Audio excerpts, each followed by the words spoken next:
Hello, everyone. Welcome to Sign1News. I'm Sign1News anchor, Christopher D. Johnson. If you post an interesting comment about this update, we may add it at the bottom of the screen. Here's a quick look at the top trending stories making headlines today.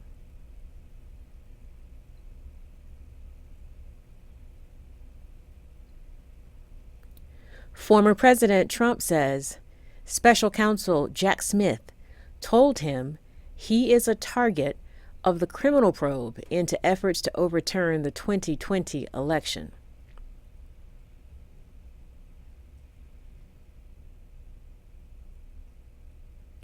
Two sources confirmed Trump's attorneys got the target letter Sunday.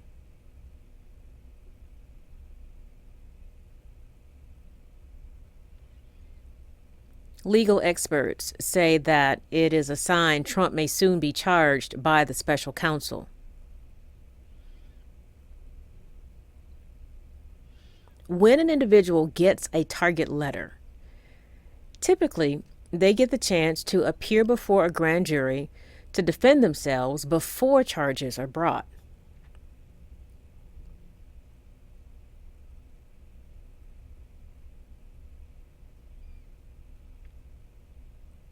In his Truth Social post, Trump said he was given 4 days to report to the grand jury.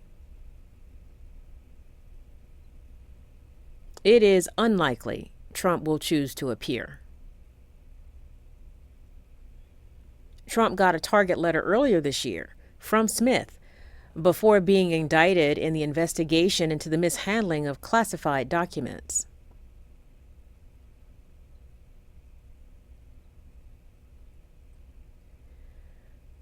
A grand jury investigating 2020 election interference met today, Tuesday, at the federal courthouse in Washington, D.C. A spokesperson for the special counsel declined to comment.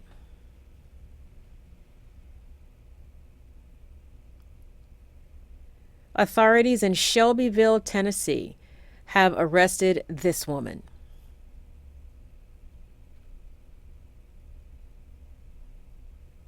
She is 32-year-old Patricia Sylvester.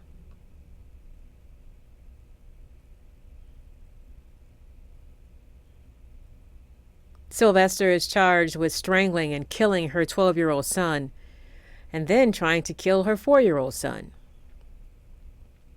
According to police, the 12-year-old boy was found by his father at their home around 10 p.m. Monday night.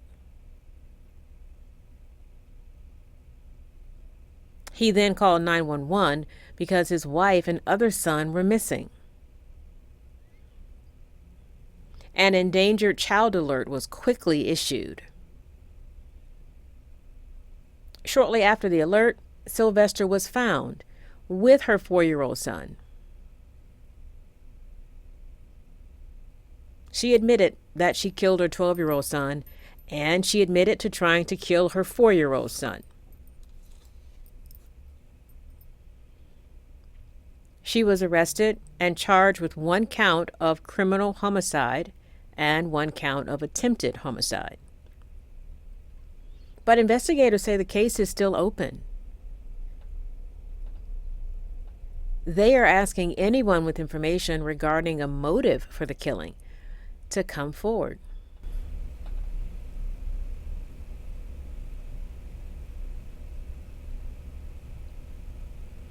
Authorities in Texas say a pregnant mother from Louisiana and her unborn child died after hitting an alligator while driving in Refugio County.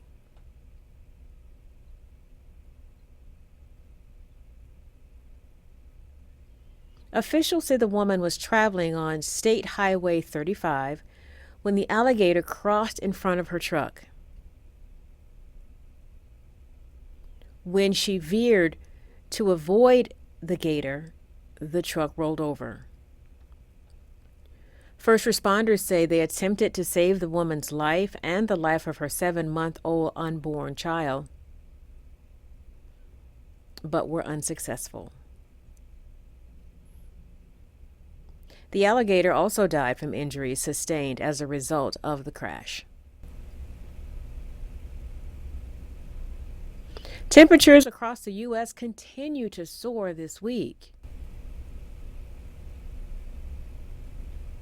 Dangerous conditions span from Florida all the way to California. More than 20 daily heat records were tied or broken Monday. Over 65 million people across the U.S. are under heat alerts in 14 states today, Tuesday. In Phoenix, Arizona, residents have endured 18 consecutive days at 110 degrees or higher, setting a new record. El Paso, Texas reached 100 degrees for the 32nd straight day on Monday. And the National Weather Service tweeted, "There is no end in sight."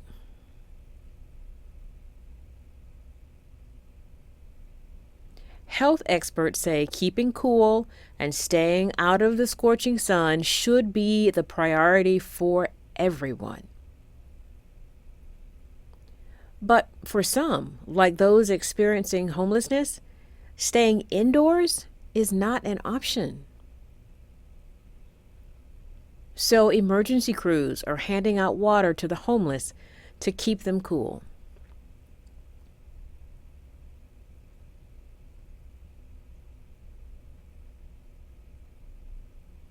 When this year's Women's World Cup kicks off in Australia and New Zealand this week, the sport will be missing one of the game's superstars.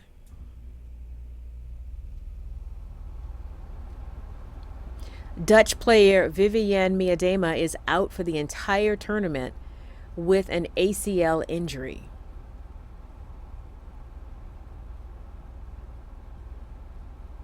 And she's not the only soccer star plagued by injuries.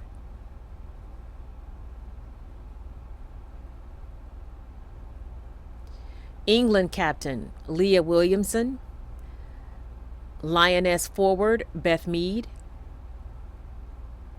and Canada's Olympic gold medalist Janine Beckie have all been sidelined with knee injuries.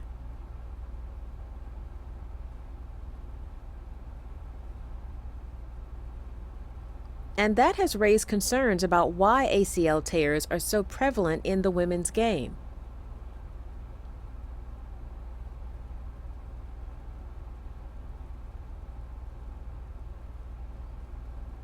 FIFA told CNN injury prevention is a key aspect of their work, and research, education, and awareness are implemented on a regular basis.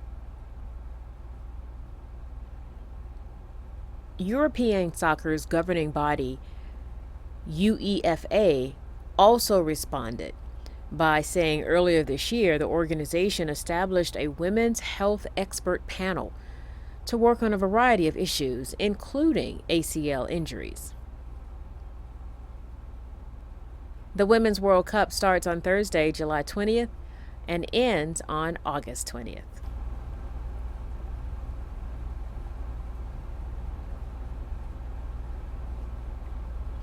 Earlier this month, the Food and Drug Administration approved the drug Leqembi.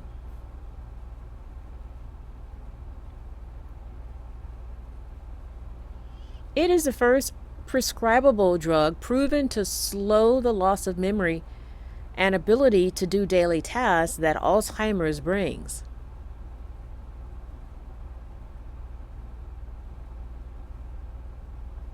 Now, a second drug to delay the progression of Alzheimer's disease may soon be approved in the U.S. It's called donanemab. It's produced by Eli Lilly and could be on the market by the end of this year.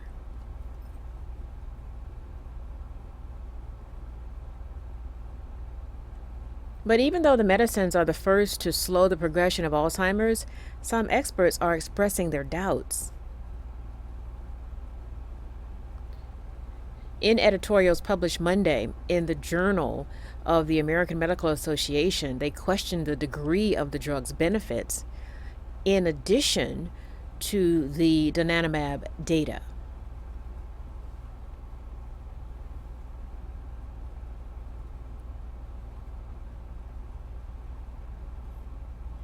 Award-winning singer Taylor Swift has made history again.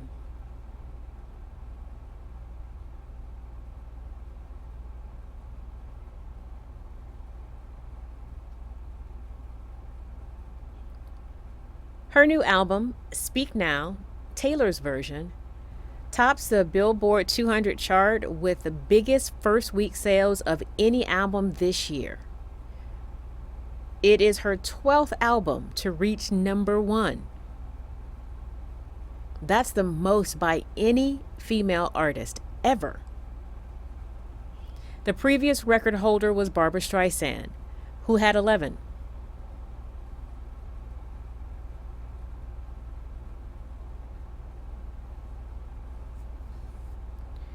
Swift is also the first living artist in almost 60 years with 4 albums in the top 10 at the same time. She is also the first woman and living soloist to have 11 albums concurrently charting on the Billboard 200 chart. And she's just 33 years old. Wow, amazing. And that's it. Sign1News will be broadcasting updates Monday through Friday. A big thank you to all of you, our Sign1News app supporters. You help make this broadcast happen. You can download the Sign1News app by heading to the App Store or Google Play Store on your smartphone. But if you prefer to watch on a laptop, iPad, or television, you can watch through Apple TV, Amazon, and Roku. Take care.